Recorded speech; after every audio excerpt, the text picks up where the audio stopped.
Bien con todos, buenas tardes. Ya puestos en presencia del Señor, con la oración que ha hecho Antonio al Espíritu Santo, comenzamos el tema. Antes de empezar ya a lo central, que es un poco lo que nos interesa, sí considero importante ver unos conceptos que nos van a ayudar a vivir y también a entender un poco mejor lo que después vamos a ver. Y es con respecto al tema de la liturgia. La liturgia es una palabra un poco, a veces ajena, ¿verdad? A los fieles, la conocemos, por ahí la entendemos, pero quizás no le sacamos el provecho debido.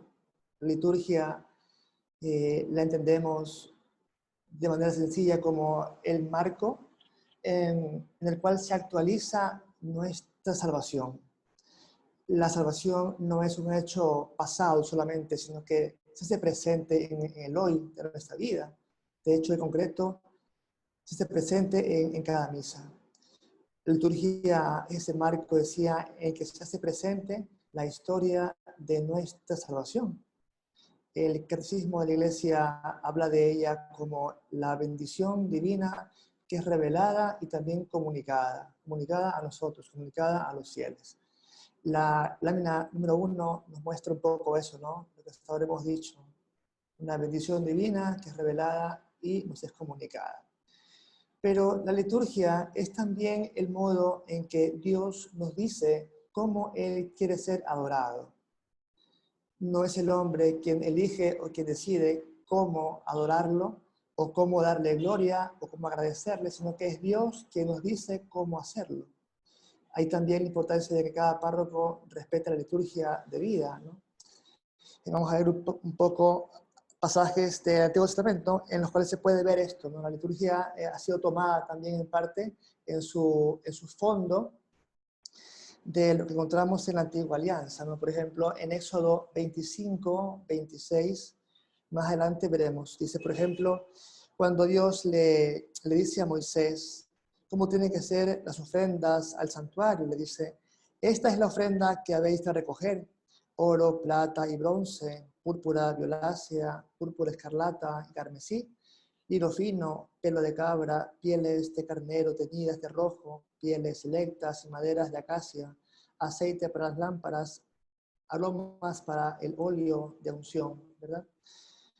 Para el arca, por ejemplo, fabricarás un arca de madera de acacia de 2 codos y medio de largo, 1 codo y medio de ancho y 1 y medio de alto. La revestirás de oro puro por dentro y por fuera, y pondrás alrededor de ella una moldura de oro. También con respecto a la mesa de los panes ácimos, le dice, construirás una mesa de madera de acacia de 2 codos de largo y 1 de ancho y 1 y medio de alto.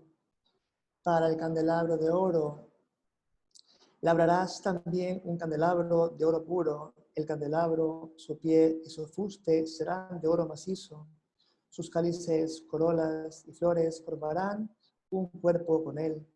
6 brazos saldrán de sus lados, 3 de un lado y 3 del otro. Podemos seguir con el tabernáculo. Construirás un tabernáculo con 10 tapices de lino dorsal de púrpura violácea, púrpura escarlata y carmesí. Más adelante también, cuando habla de los ornamentos sacerdotales, dice, con la púrpura violácea, la púrpura escarlata y carmesí y el lino dorsal confeccionaron los vestidos de ceremonia para el servicio del santuario. Y así podemos ir viendo cómo Dios da instrucciones precisas, concretas y claras. El hombre no tiene que inventarse nada realmente, ya todo lo ha recibido de Dios. Y eso es la liturgia, el modo en que Dios nos dice cómo quiere que le adoremos, cómo quiere que le amemos también, cómo quiere que le demos gloria, y cómo quiere que sea en el fondo el culto. Esto es importante porque muchas familias, por ejemplo, suelen escoger un párroco o una parroquia o una iglesia para la misa del domingo que sea amena, en la que quizás el padre o quien celebra es creativo y hace cosas interesantes en la misa, en la liturgia, la hace más animada, ¿verdad? Quizá cuenta algo gracioso. Y muchas veces esto hace que nos salgamos de lo que ya está establecido, de lo que ya está propuesto para el culto. Muchas familias sí tienden a eso, ¿no? A buscar un sacerdote que haga la misa más agradable, que ponga más cosas, ¿verdad? Que la haga más llamativa también. Y vamos cayendo en errores pequeños, ciertamente que sí, pero que no dejan de serlo, ¿no? Porque ya va un poco trastocando mi concepto de culto, de oración y lo que en el fondo también es la Eucaristía. Muchas veces uno, cuando busca una parroquia o una misa así, animada, ¿verdad? A veces lo que busca es encontrarse con uno mismo. Y se nos pasa por alto que la misa es un encuentro con Dios. Vamos a encontrarnos con Dios. Es escuchar la misa con piedad, con devoción, con recogimiento, lo que nos hará verla bien, lo que nos hará también que salgamos contentos, alegres y felices, con paz en el corazón. Y uno piensa a veces que mientras más animada sea la misa, ¿verdad? Mejor será y más contento saldré. A ver qué dice el párroco, a ver cómo celebra la misa hoy, a ver qué nos trae nuevo en la misa. Uno puede caer a veces en eso y olvidar en el fondo lo que es la misa y a qué vamos también, a encontrarnos con Dios, de que mi alegría y mi paz después de la misa no dependen de cómo sea la misa, sino de cómo yo la viva, cómo la vea también. Por eso conviene que cada fiel se quede en su parroquia, ahí fiel, la familia que asista a misa en su parroquia, ¿no? Y no esté a veces buscando pues, parroquias que sean más llamativas, quizás más alegres también, ¿verdad? Un padre que aplaude, un padre que se muestra más animado que otro, y otro que es un poco más calmado, un poco más parco, ¿verdad? Puede parecer la misa aburrida. Pues no, la misa no es aburrida. Cada uno la vive desde su interior. Desde el interior de cada uno se va asentando también esa idea de lo que es la misa. Entonces, con estas ideas así generales de liturgia, de culto, ¿verdad? Entramos ahora sí un poco al centro de la charla, que es de qué manera vamos a vivir la misa como familia, también como fiel, sobre todo como fiel, ¿verdad? Pero ahí también entra el tema familiar, porque es bueno que se vaya a la misa en familia. Entonces, ¿cuál es la fuente de nuestra participación? Recordemos que somos todos parte de un sacerdocio común desde el bautismo. Todos somos sacerdotes. Cada bautizado es sacerdote de un sacerdocio común o real, que también se llama, ¿verdad? ¿Y qué es lo que hace un sacerdote? Un sacerdote ofrece sacrificios, ¿verdad? Entonces todos los fieles, los laicos y también los clérigos, ofrecemos a Dios sacrificios. Lo dice la primera carta de Pedro 2:5. Sois edificados como un edificio espiritual para un sacerdocio santo, con el fin de ofrecer sacrificios espirituales agradables a Dios por medio de Jesucristo. Esto es importante. Cada uno ofrece sacrificios espirituales agradables a Dios por Cristo. Dios no acepta un sacrificio que no venga de Él mismo. Tiene que venir Cristo, ofrecer su vida por nosotros y en su sacrificio nos unimos con el nuestro, ¿verdad? Y ahora sí, cada sacrificio nuestro es agradable al Padre. Y esto pasa en la misa, como un poco más adelante vamos a verlo. Mi sacrificio se une al de Cristo y ahí es agradable al Padre. Estas palabras de Pedro toman sentido en la misa, cuando cada uno va a la Eucaristía llevando su propio sacrificio espiritual que va a presentar al Padre. Y más adelante, igualmente en 1 de Pedro 2:9 dice, pero vosotros sois linaje escogido, sacerdocio real, nación santa, pueblo adquirido en propiedad. Somos de Dios. Dios nos ha comprado con su sacrificio en la cruz, el de Cristo. hemos sido comprados a precio de la sangre de Cristo y hemos sido integrados, parte de aquel sacerdocio real, de aquel sacerdocio santo.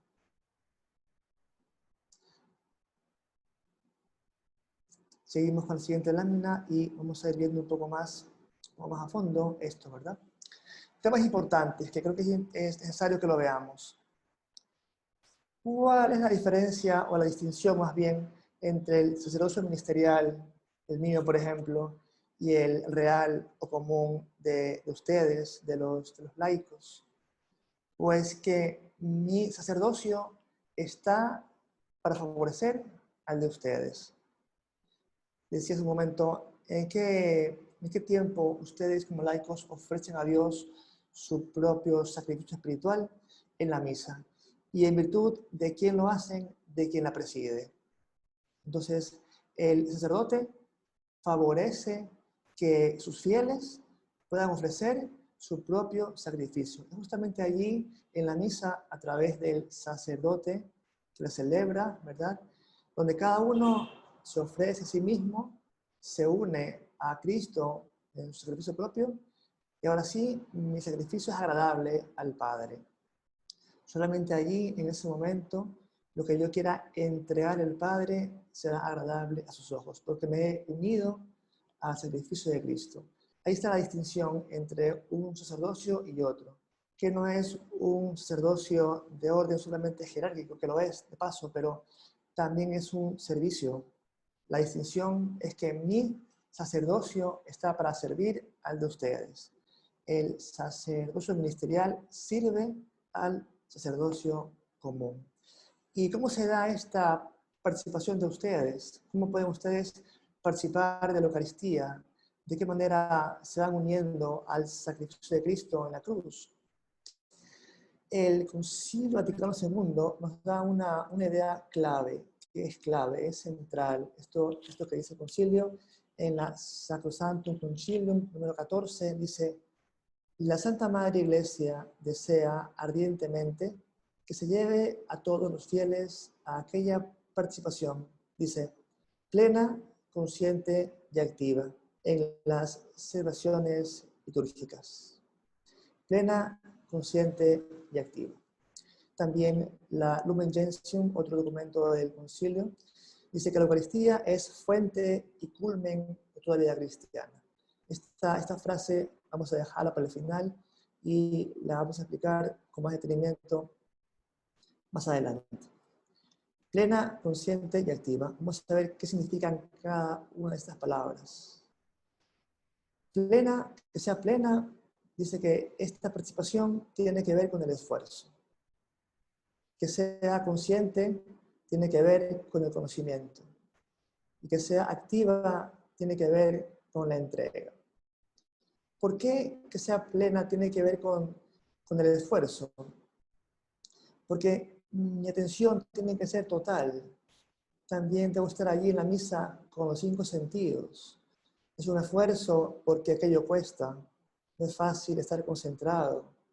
Muchas veces uno puede encontrarse con diferentes dificultades en la misa, ¿verdad? A veces hay que ver que los chicos estén tranquilos, estén quietos. A veces uno puede ir a la misa con preocupaciones, ¿verdad? Que el niño es muy chiquito, que está llorando, uno se preocupa, se inquieta, la madre está ahí nerviosa, angustiada. Puede pasar, ¿verdad? Uno va a la misa a veces con preocupaciones o con ocupaciones también. Uno va quizá pensando en cosas que tiene que hacer más tarde, cosas que le quitan el sueño, que le quitan la paz. Entonces la misa es una lucha también, una lucha que llevo intensamente para no distraerme, para vivirla con plenitud, como dice el texto, ¿verdad? Que sea plena. Mi atención que sea plena. Recuerdo que una vez estaba leyendo que un sacerdote comparaba la misa con el Apocalipsis, porque en el Apocalipsis se puede ver también como aquella escena del Cordero, hay esa gran batalla entre el bien y el mal. En la misa hay también el esfuerzo por vencer al mal, al demonio que nos quiere tentar, nos quiere distraer, que nos quiere sacar de la atención de vida, ¿no? es una lucha constante. A la misa también hay que ir con la idea de que voy a luchar para no distraerme. Voy a luchar para estar allí con mis 5 sentidos. Que sea consciente, dice, ¿no? Tiene que ver con el conocimiento. La pregunta aquí es un poco, yo sé lo que es la misa, sé a lo que voy. Muchas veces le pregunto a los fieles, sobre todo a los jóvenes, ¿no? ¿Qué es la misa? Y me dicen cosas que son acertadas, pero que, digamos, no encierran en sí una definición plena de lo que es la misa, ¿no? Me dicen que la misa es acción de gracias, está bien, ¿verdad? Que vamos a dar gloria a Dios, está bien. Vamos a pedir perdón, está bien. Vamos a recibir su gracia, está bien. Pero falta algo importante, que la misa es el sacrificio de Cristo en la cruz presente en el altar. El Calvario en el altar. Estamos allí, podemos también decir que en la misa, en la consagración en concreto, estamos de rodillas delante de la cruz. Y esto porque los actos de Dios se eternizan, no quedan limitados al pasado, se hacen presentes, como decíamos al comienzo, ¿no? Liturgia, ese marco en el cual la salvación se hace presente. Yo puedo decir que en el bautizo, por ejemplo, cada bautizo, estoy pasando por el Mar Rojo, estoy pasando por el Jordán, estoy siendo purificado por Dios. Igualmente en la Eucaristía, estoy ahí delante de la cruz de Cristo. Su pasión se hace presente delante mío. Por eso hay que ir a la misa con esa conciencia plena de a lo que voy. Voy a presenciar el sacrificio de Cristo. Voy a acompañarle en su cruz. Voy a consolarle en su dolor. Voy a estar allí de rodillas al pie de la cruz. Que sea activa la última parte de la gran definición del documento conciliar, que sea activa, tiene que ver con la entrega. También, ¿a qué voy a misa? Además de contemplar el sacrificio de Cristo en la cruz y llenarme de su gracia, pues voy a entregarme, voy con mi vida, voy a unirme al sacrificio presente allí delante mío, voy a ir con todo lo que tengo, con mi vida, con todo lo que pueda haber en ella, y aquí ya entra también el centro del tema, ¿verdad? ¿Qué llevo a la misa? ¿Con qué voy a la misa? ¿Qué puedo también presentar o qué puedo entregarle a Dios? Le puedo entregar mi vida entera. ¿Qué ofrezco a Dios? Mi trabajo, mi estudio, alegrías, penas, preocupaciones, angustias, logros y éxitos, fracasos, proyectos, enfermedades, la salud. Llevo también a mi familia y la pongo allí en la paterna, la pongo allí en el altar, la presento al Padre por Jesucristo para que la bendiga. Allí voy yo con todo lo mío, voy con mi vida, voy entregando mi vida, voy llevándome a mí mismo y también a quienes me acompañan. En el fondo voy a entregarme con aquel que se entrega al Padre. Otra idea clave de esto es que en la Eucaristía, esa Eucaristía, esa acción de gracias, ese sacrificio es acción de Dios. La Eucaristía es acción de Dios, porque es Cristo quien se ofrece al Padre. Y con Él me ofrezco yo. Con Él se ofrece también cada fiel de la Iglesia. Entonces, el centro de esto es integrarnos, unirnos, hacernos uno solo con aquel sacrificio que está ocurriendo delante de mí, que hará que mi sacrificio sea agradable al Padre. Repito, insisto en esta idea fundamental de todo esto, ¿no? Me uno al sacrificio de la cruz y ahora sí, el sacrificio es agradable al Padre. La siguiente lámina un poco nos muestra esto, ¿verdad? ¿Cómo se da mi participación? ¿Y por qué un fiel, un laico que esté en la misa escuchándola, la celebra también con el sacerdote? Porque esto es importante. La misa no solamente la celebra quien la preside, la celebramos todos. Y esto no lo digo yo, lo dicen los textos del misal. Por ejemplo, la plegaria eucarística 1, que es el canon romano, la solemne, ¿verdad? Que tiene vigencia desde el siglo II aproximadamente. Dice, te ofrecemos y ellos mismos te ofrecen. Estas palabras que las menciona el sacerdote también la hacen referencia a los fieles. Te ofrecemos y ellos mismos te ofrecen. Los fieles también ofrecen. Y después dice, por eso, Padre, nosotros, tus siervos y todo tu pueblo santo, o sea, todos estamos celebrando. Allí todos estamos siendo parte integral de la Eucaristía. La presencia de los fieles no es solamente una presencia física, sino que realmente celebran, realmente son parte de, realmente participan. La plegaria 2 dice, te damos gracias porque nos haces dignos de servirte en tu presencia. Nos haces dignos. ¿A quiénes? ¿A quien celebra? No, a todos. Estamos todos integrados en una misma celebración. Estamos todos ahí celebrando juntos, el que preside y también el que asiste como fiel laico o como feligrés de la parroquia. La plegaria número 3 de la siguiente lámina nos dice, decimos ahí, te pedimos, Padre, que esta víctima de la reconciliación traiga la paz y salvación al mundo entero. Pero quien celebra no dice, te pido, Padre, te pedimos, Padre.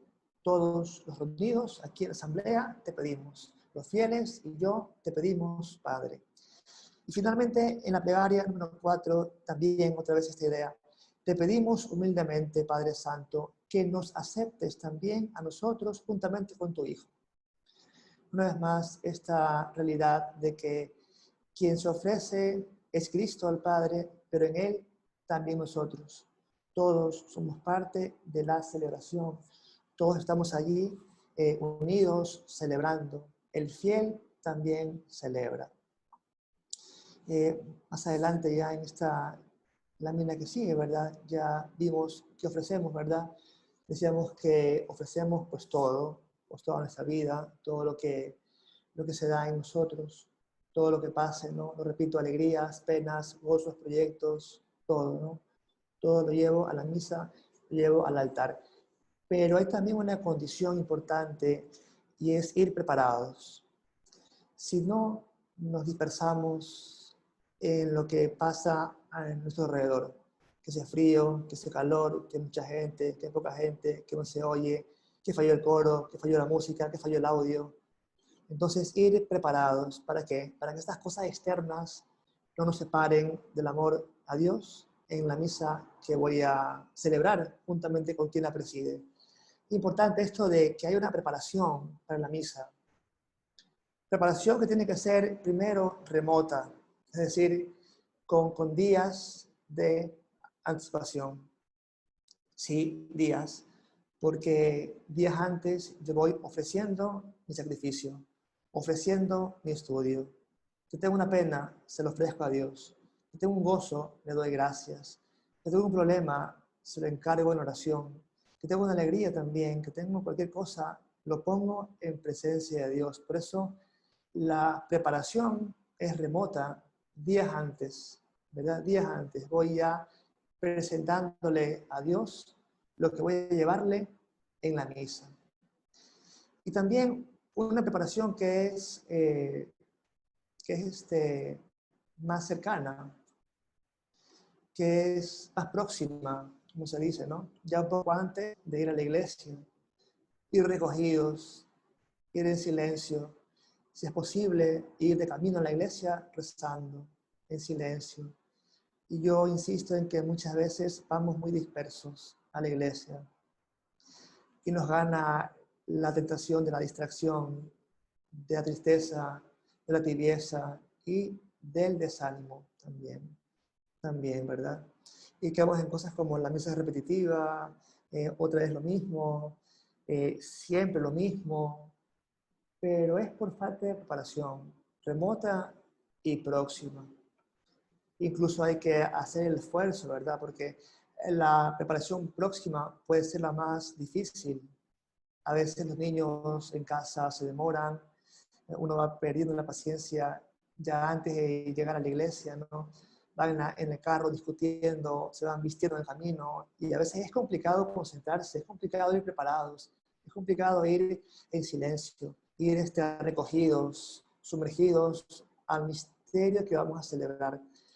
Pero por eso hay también que en familia también sentarse y contar estas cosas, ¿no? Un poco a los niños, explicarles a qué vamos, qué es la misa, por qué hace falta ir recogidos, ir en silencio, ir preparados y pedirles a los niños colaboración, a los hijos adultos también, ¿no? A los jóvenes, ayuda. Vamos a ayudarnos todos aquí, vamos todos a ayudarnos mutuamente a prepararnos a la misa. No vamos a cualquier cosa, no vamos a un teatro, no vamos al estadio, vamos a estar presentes en el sacrificio de Cristo y eso requiere preparación, requiere oración, requiere esfuerzo para alcanzar lo que es complicado poner por obra. Finalmente,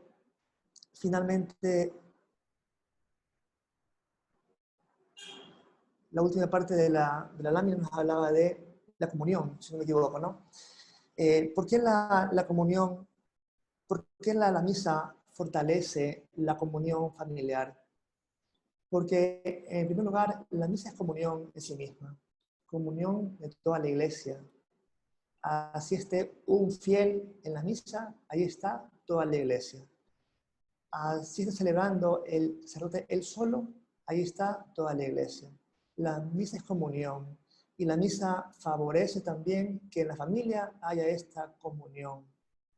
Si en la familia ya hay comunión, la misa la fortalece. Y si no hay comunión, si hay roces, fricciones, problemas, quizá rencores viejos también, o nuevos y recientes, la misa los va sanando. Si en la familia no hay comunión, pues la misa es una salida importante a que esa comunión vuelva a la familia, porque la misa es comunión en sí misma. Y para terminar un poco, me quisiera quedar con una frase de San Manuel González, que casi resume un poco lo que hasta ahora hemos visto. Él decía, la misa es mi vida, y mi vida una misa prolongada. Para él, la misa era su vida, y la vida era una misa prolongada. ¿Por qué? Por lo que decíamos, porque durante el día ofrecemos a Dios nuestra vida. En el día vamos ya celebrando la misa que celebraremos en presencia en la iglesia. La misa no se improvisa. No podemos ir a la misa o a la iglesia con las manos vacías, solamente haciendo presencia física. Ya cumplí con el precepto, ya fui a misa el domingo, ya estuve allí.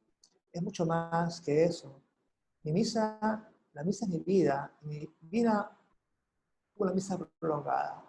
Mi vida es ofrecida a Dios enteramente y aquello lo realizo, lo vivo en la misa.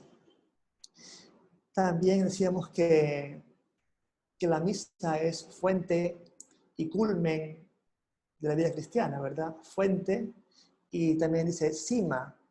Fuente porque de allí brota la gracia de Dios para mi vida y culmen porque hacia ella se dirige. La misa me da la gracia de Dios, pero mi vida se dirige hacia la misa. Por su fuente y culmen. Recibo la gracia, y esa gracia que mi vida tiene su efecto, esa vida mía la llevo a la misa. La misa es culmen de toda la vida cristiana. No se puede vivir sin la misa. Recuerdo que unos mártires del siglo, si no me equivoco, IV, en esos tiempos había persecución a los cristianos y no podían ellos celebrar misa, lo hacían a escondidas.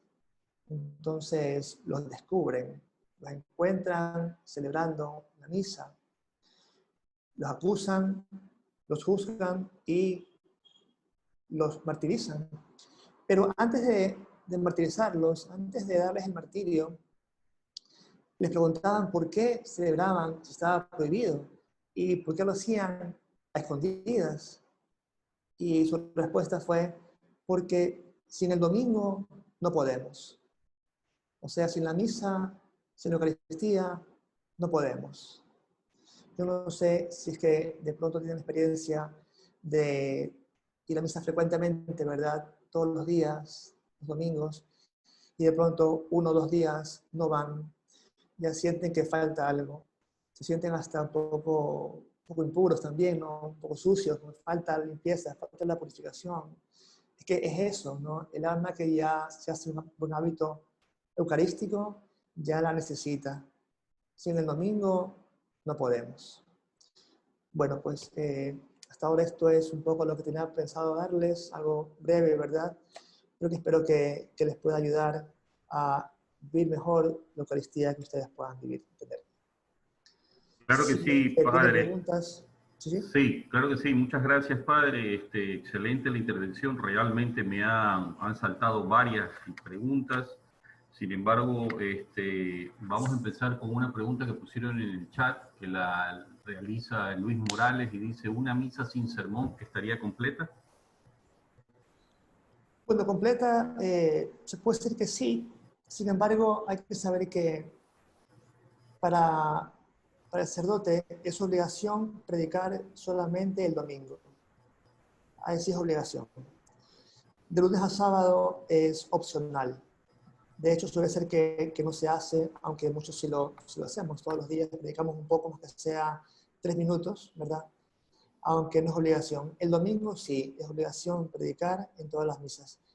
Pero no la hace incompleta que de pronto un domingo, por un motivo X, no se pueda hacer. Gracias por su respuesta. Padre, yo tengo una pregunta, bueno, tengo varias, sin embargo, quisiera, más o menos refiriéndome a lo que dice Luis Morales, es la, la diferencia entre una misa y una paraliturgia. Entiendo que la misa, para que sea misa, tiene que ser dirigida por un sacerdote, y una paraliturgia, ¿por quién podría ser dirigida?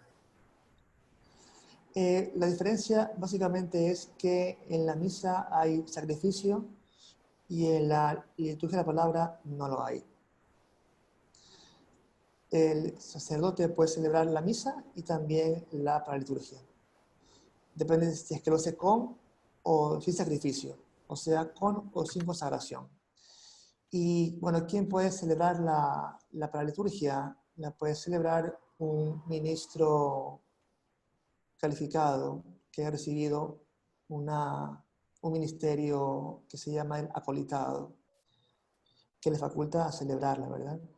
Suele ser que a veces no hay estos ministros y toca porque la parroquia tiene muchos recintos y no hay quien celebre la misa, entonces se puede delegar con un rito de imposición de manos sencilla para que la celebre con toda tranquilidad y libertad también.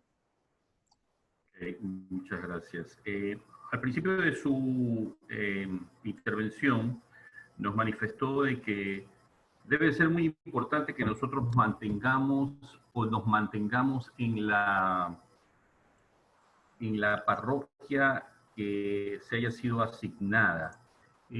Si esto crea algún tipo de conflicto, especialmente con la pareja de uno, con nuestra esposa, con nuestra mujer, ¿usted cómo recomienda tratar de llevar este tipo de problemas? O sea, si mi pareja no está muy segura o muy complacida de ir a la parroquia que me ha sido asignada, ir a otra, ¿esto generaría algún tipo de conflicto? ¿Estaría mal? ¿Habría que mantenerse dentro de la misma parroquia? Uno puede ir a la iglesia libremente que desee. De hecho, nadie puede prohibir el acceso a una iglesia, aunque no sea un fiel, ¿no? Pero digamos que lo ideal, para que haya vida comunitaria, para que haya una relación con el párroco y el párroco con sus fieles también, es importante que en la medida de lo posible sea así. Esto no quita que quizá haya motivos por los cuales se pueda buscar otra iglesia, se puede hacer, pero es que a veces los motivos no son importantes realmente, o no son motivos de fondo, son más bien de forma nada más, ¿no? Un tipo de gusto atractivo, una cosa de capricho. Y bueno, conviene conversarlo, ¿no? Que la pareja sepa los motivos por los cuales uno dice, bueno, vámonos a otra iglesia. Y discutirlos, ¿no? Quizá una explicación basta para que se entienda que se puede uno quedar en su parroquia y ya, ¿no? No pasa nada. Sería bueno que sea así. Pero hay que ver los motivos, analizarlos, dialogarlos, ¿verdad? Y ver qué solución se le puede dar, qué salidas se puede encontrar a ese conflicto y evitar que haya un problema. Porque claro, aquí no vamos a decir que no importa que haya discusiones matrimoniales porque hay que ir a la parroquia propia. Pues no, no. Tiene que haber motivos de peso para que pueda darse este cambio si es que es necesario o si es que vale la pena. Ok, ok, muchas gracias. Bueno, tengo yo una pregunta más, pero sin embargo los invito a todos los participantes a que la puedan escribir en el chat o dirigirse directamente hacia el padre Mario para expresarle sus interrogantes. Eh, mm, ok. Tengo la pregunta, cuando tuvimos, por efecto de esta pandemia, teníamos que hacer, y en el caso también de algunos hermanos que por alguna razón no tienen completo el sacramento del matrimonio, ¿la comunión espiritual es igual de válida eh, que la comunión que uno recibe y la consume? Sí, sí, hay parejas que no pueden tampoco recibir la comunión sacramental y se les recomienda que hagan la comunión espiritual, que también tiene su validez. Lógicamente, no diremos que es lo mismo, pero que también es fuente de gracia. Igual es una comunión porque hay un deseo interior de recibir a Dios y en un alma abierta está Dios presente. Yo pienso que una pareja que no pueda comulgar por un motivo propio de su relación o también por los tiempos que pasamos, la puede hacer y siéntase también llena de Dios. Excelente. Hemos recibido otra interrogante, lo hace Priscila desde Santiago de Chile. Dice, tengo una inquietud, las misas que tenemos online hasta ahora son válidas. Estamos en cuarentena ya por más de 4 meses y no hemos podido asistir a una misa. Sí, claro que sí, son válidas. Es más, en este país por lo menos, no sé en otros, la conferencia episcopal ha dispensado del precepto dominical. O sea, no hay un pecado mortal por de una misa, ¿no? Incluso ahora que se puede, el precepto sigue dispensado. Las misas online son válidas, sí. De hecho, digo algo más.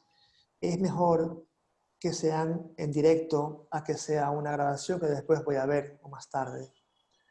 Es preferible que sean en directo, que sea en ese momento que la estén transmitiendo, porque decíamos que es el sacrificio que se hace presente en un lugar X al que me uno desde mi casa con mi intención de estar allí presente. Si es grabado, bueno, no es que se pierde, pero digamos que lo esencial y lo ideal más bien es que la misa que estoy viendo online sea en directo.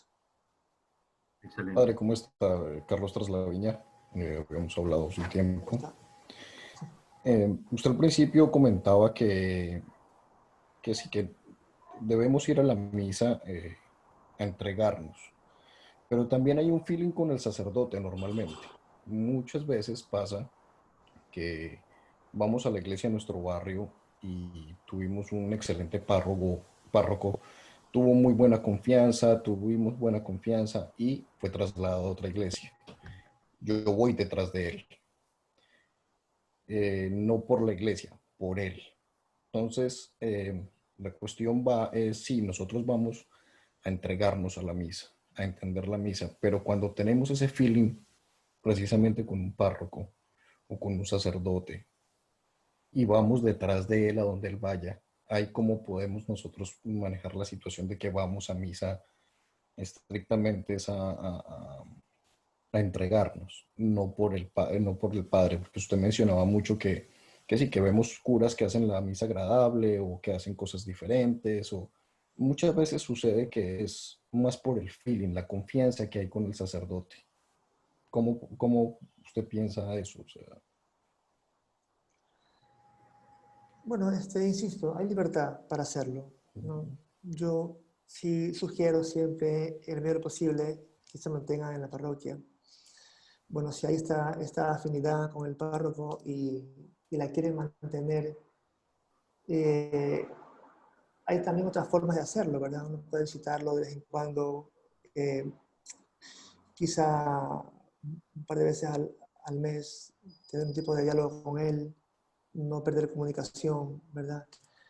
Pero insisto, es importante que se mantenga también la conexión con el párroco de su parroquia, su sector, iglesia. ¿no? Es importante. Eh, es verdad que los fieles pueden, como decía, sentirse libres de ir a la iglesia que deseen, ¿no? Pero se recomienda vivamente que se mantenga ese lazo parroquial, e incluso porque también está más cerca, ¿no? Hay más facilidad de trato, de comunicación. Es verdad que a veces llega un párroco que puede ser más bien un poco distante, un poco cortante, que solamente se somete a horarios y fuera de eso no recibe a nadie más. Bueno, sí es una pena que pase eso, y a veces somos los causantes de que los fieles vayan atrás de otros párrocos o otros padres que conocen. Pero en la medida de lo posible, siempre que se pueda, que no haya impedimento, que no haya obstáculo grave, que estén en su parroquia, ¿no? Que estén en su parroquia. Gracias, Padre. Tengo otra pregunta que me llegó acá al chat personal privado, en un anónimo. Dice, ¿es correcto retirarse de la misa inmediatamente después de haber recibido la comunión? Bueno, aquí estamos un poco entrando en el ámbito de lo recomendable, porque no es que esté bien o mal irse pronto, ¿no? Sin embargo, se recomienda que también haya un tiempo de acción de gracias más o menos prolongado. Dar gracias a Dios por lo que hemos vivido, por lo que hemos recibido también. Estar ahí un tiempo dando gracias. Hay la costumbre de irse un poco pronto. A veces también la gente se queda hablando mucho afuera o hay mucha bulla. Pero en lo posible, si es que se logra un hábito de quedarse un tiempo rezando, es bueno, ¿no? Unos minutos, pocos, no muchos, unos 5, 6, haciendo una acción de gracias profunda, y ahí sí, pues nos vamos, ¿no? No es que esté mal irse pronto, pero digamos que el Señor se merece un poco más, ¿no? Estar ahí con Él, darle gracias, es más por Él que por otra cosa, ¿no? Correcto. Tenemos otra pregunta. Dice, ¿una misa tiene el mismo valor sal, salvífico de Cristo en la cruz? Entiendo, salvífico es de la salvación nuestra. Sí, porque es lo mismo, son lo mismo. La misa es el sacrificio de Cristo en la cruz. No es un recuerdo, sino que es lo mismo. Por ejemplo, se repite mucho que la última cena, el Jueves Santo, ¿verdad? Que se celebró ahí en Cenáculo, la última cena es anticipo de la cruz, ¿verdad? Es anticipo del Calvario. Y cada misa su perpetuidad. O sea, la última cena adelanta la cruz y cada misa la hace perpetua, cada misa la actualiza, cada misa la trae al presente. Entonces, sí, la misa tiene el valor salvífico, el mismo valor salvífico de Cristo en la cruz. Su muerte está allí, presente, no como un recuerdo, no como una repetición, sino que se hace presente. Entonces sí, la respuesta es sí. Tengo otra pregunta. En estos momentos, o bueno, mejor dicho, para nosotros los padres que tenemos hijos adultos jóvenes o que son adolescentes todavía, y que usualmente es muy difícil motivarlos para que vayan a misa y especialmente que la vivan plena, consciente y activa. ¿Qué usted nos recomendaría, padre, con relación a estos problemas que hoy por hoy es uno de los más frecuentes dentro del ámbito de los adultos jóvenes o adolescentes? Bueno, sí, mire, primero que sepan lo que es la misa, ¿no? Sin embargo, muchas veces esto no es como suficiente, ¿no? Tampoco es suficiente obligarlos, aunque podrían hacerlo. Eh, pero, pero pienso que es importante el testimonio. Le pongo un ejemplo. Si un hijo ve que su padre no cambia, es el mismo, ¿verdad? Impaciente, colérico, que se molesta, perezoso, ve que no cambia, y el padre, este padre que va a misa con ellos, le dice que vaya, que lo acompañe, que vayamos todos, el chico no va a ir porque no ve nada en la misa.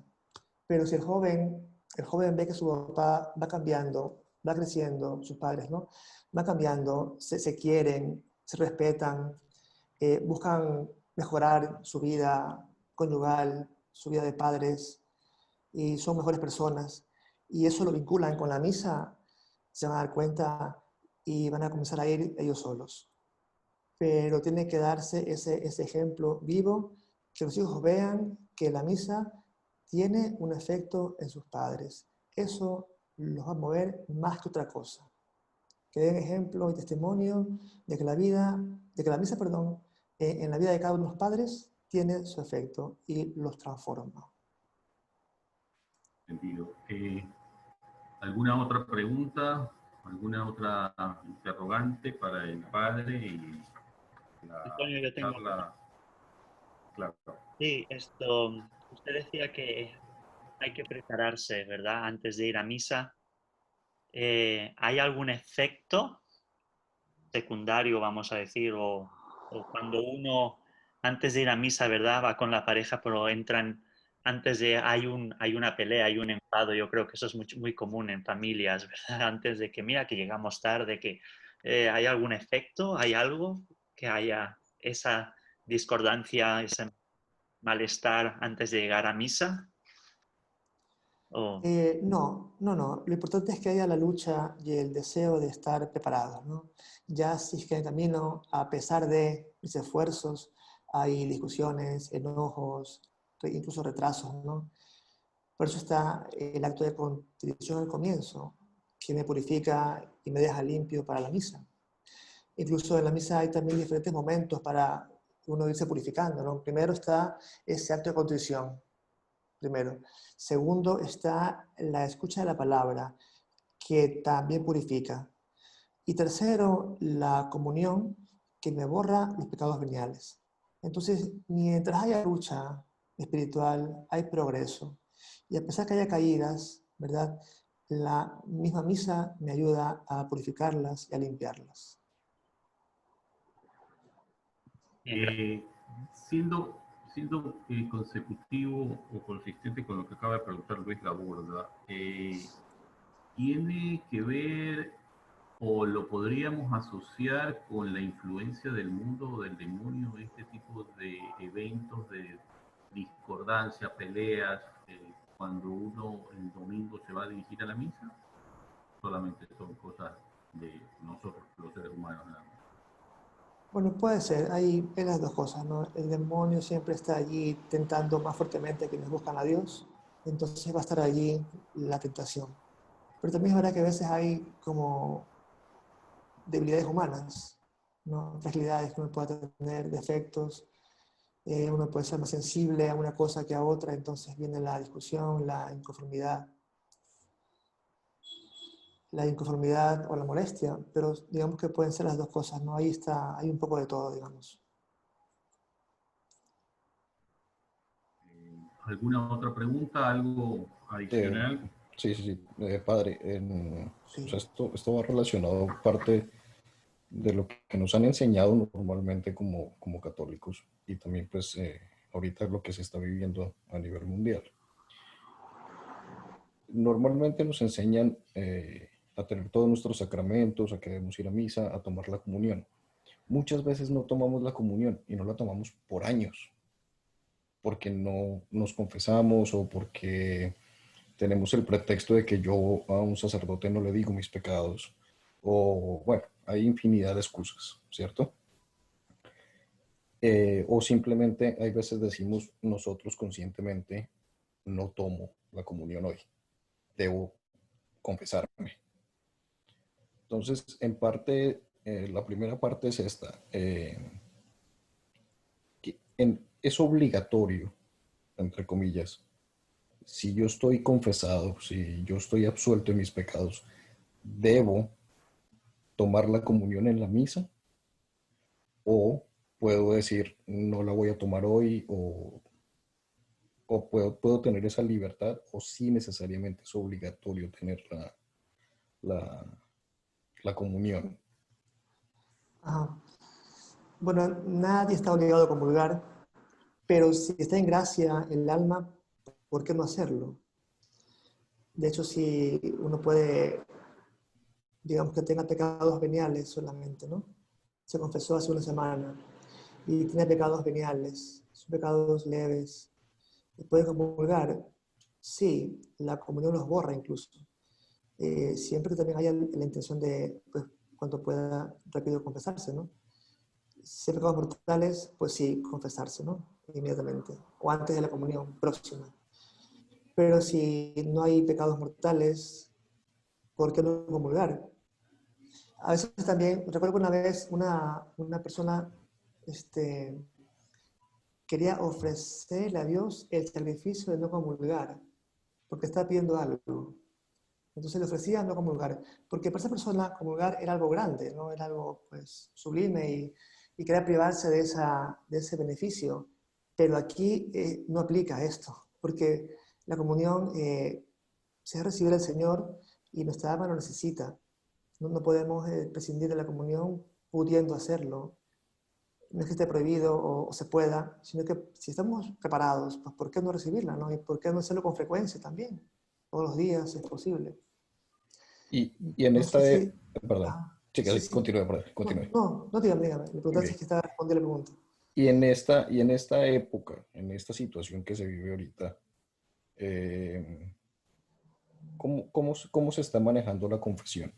Muchas personas necesitan la confesión cada semana o tenían su rutina de hacerlo cada semana. Ahora, ¿cómo se están haciendo las confesiones? Obviamente, pues no estamos recibiendo el cuerpo de Cristo, pero muchas personas necesitan la confesión y pues la confesión debe ser presencial. Ajá. En estos tiempos, ¿cómo la está manejando la iglesia? Bueno, les voy a decir algo que espero que no los confunda, pero es verdad que los pecados mortales se perdonan en la confesión, ¿verdad? ¿Verdad? Pero también el catecismo y la doctrina de la iglesia dice que un acto perfecto de contrición también los borra. Muchas veces puede ser que uno vaya a confesarse ya con su pecado perdonado, porque lo ha llorado, porque lo ha sufrido, porque ha aprendido y porque ha puesto los medios para no repetirlo. Entonces, recientemente el Papa Francisco ha dicho esto, ha recordado esto, ¿no? Que si es que, bueno, en un país no se pueden confesar con frecuencia, pueden hacer un acto de contrición muy profundo. El tema es que no sabemos qué tan profundo es. Uno puede decir, sí, lo fue, pero ¿y si no? Sin embargo, nos queda ese espacio que nos da la iglesia también como madre que es, de poder ir delante de Dios y pedirle perdón por mis pecados. Y si es que hay un arrepentimiento pleno, si es que hay dolor, si es que hay propósito de enmienda, y si es que hay la intención firme de confesarse cuanto antes, apenas pueda, los pecados, Dios los puede perdonar también. Ahora, no hay que abusar de esto, ¿no? Porque esto es para, digamos, casos un poco puntuales y para situaciones un poco ya de extremo, ¿no? Porque si no vamos a caer en lo que dice la gente, yo me confieso con Dios. Y eso tampoco es así. El sentido de esto no es eso. Es una cosa distinta completamente. Son ideas también distintas. La confesión ordinaria es con el sacerdote. Incluso se puede decir que la confesión directa, la manera como me confieso con Dios directamente, es a través de la confesión. Lo otro es indirecto, porque yo voy por mi lado. Sin embargo, en casos puntuales se da esto, pero con estas condiciones. Ok, muchas gracias, padre. Tenemos un par de minutos adicionales. Siguen entrando consultas. Lorena Vega hace la siguiente consulta. ¿Cómo es importante cuidar el ayuno antes de comulgar? Lo, o si lo descuidamos, ¿estaríamos faltando al amor de Dios? Sí, es importante guardar el ayuno, ciertamente que sí, como un acto de piedad también para con Dios. Si la conciencia es muy fina y no se lo ha guardado, pues bueno, sí, ¿no? Podría no comulgar, pero también es un pecado venial nada más, es un pecado mortal, ¿no? No puede pedir perdón y bueno, si hay un descuido, un olvido. Ahora, si es que hay intención, no, yo voy a comer, tengo la misa enseguida, voy a comer, entonces no importa mucho o no hace mucho caso al asunto, ahí sí ya puede haber un problema, ¿no? Pero de ahí no es un pecado mortal, sin embargo se recomienda guardarlo. Por ejemplo, el ayuno eucarístico no se rompe cuando uno es mayor de 65 años, tampoco se rompe ante la necesidad de tomar medicinas, tampoco se rompe ante la salud. Por ejemplo, si es que yo estoy mal del estómago, tengo gastritis y tengo un problema pues, de hígado graso, lo que sea, ¿no? Y yo debo de comer a tal hora, porque si no me enfermo, puedo comerlo, pues puedo comer sin romper el ayuno. Hay también estas cosas que nos ayudan a darnos cuenta de no caer en una normativa rígida, ¿no? E inflexible que tampoco tiene sentido. Entonces, hay cosas que la Iglesia ha dicho, como estas de la salud y de la edad también, que favorecen que no se pueda cumplir el ayuno eucarístico en una u otra misa. Ok, quería ahondar un poquito más con relación a la pregunta que hizo. ¿El ayuno, estamos hablando estrictamente sobre un ayuno de alimentos o un ayuno de cualquier otra cosa? Un ayuno en general de alimentos o también se puede ayunar, bueno, de cualquier cosa, pero básicamente de alimentos. Uno puede también Bueno, tener otro ayuno, sí, puede ser, pero ya es más opcional, ¿no? ok. Tenemos ya la última pregunta, que es de parte de Luis Morales. Dice, padre, cuando escucho misa online y el sacerdote termina de leer el Evangelio, dice, con esto, por el poder del Evangelio, están perdonados los pecados. O algo así. Pero en realidad, ¿esto se perdonan todos los pecados también?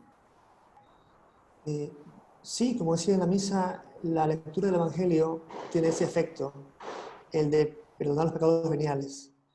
Pero también depende de cómo haya sido escuchado el Evangelio, pues no solamente de escucharlo, de que lo escuché, que lo leyeron, sino que le puse atención, lo interioricé y lo escucho con piedad, ¿no? Sí, sí, son tres momentos, decía, el acto de contrición, la lectura del Evangelio y la comunión, que borra los pecados veniales. Así es, sí lo hace. Bien. Bueno, no queda más de decirle, padre, muchas gracias de su intervención. Yo me quedo muy contento, especialmente con eh, su exposición cuando nos indicó que tenía que ser plena, consciente y activa la misa, que teníamos que mantener el ayuno, que la comunión espiritual también es una comunión válida, que los conflictos que se pueden manejar previo, dentro y posterior a la misa sea siempre manejado en familia y que esto nos lleve siempre al amor del Señor. Le agradezco, Padre, por su intervención, muy, muy enriquecedora para todas las personas y familias que estamos formando parte de este enlace. No me queda más de invocar a su generosidad para una próxima intervención. En algún momento lo hemos de molestar nuevamente para algún otro tema. Realmente muy, muy importante que estamos conscientes de la participación de la familia para dentro de la Eucaristía es fundamental para la vida y el crecimiento cristiano. Últimas palabras, Padre. Bueno, pues muchas gracias también a ustedes por la invitación. Ha sido un gusto estar con ustedes y compartir esto. Pueden contar conmigo para lo que próximamente haga falta, ¿no? Así con mucho gusto les puedo acompañar. Les agradezco y también les deseo pues, todo bien.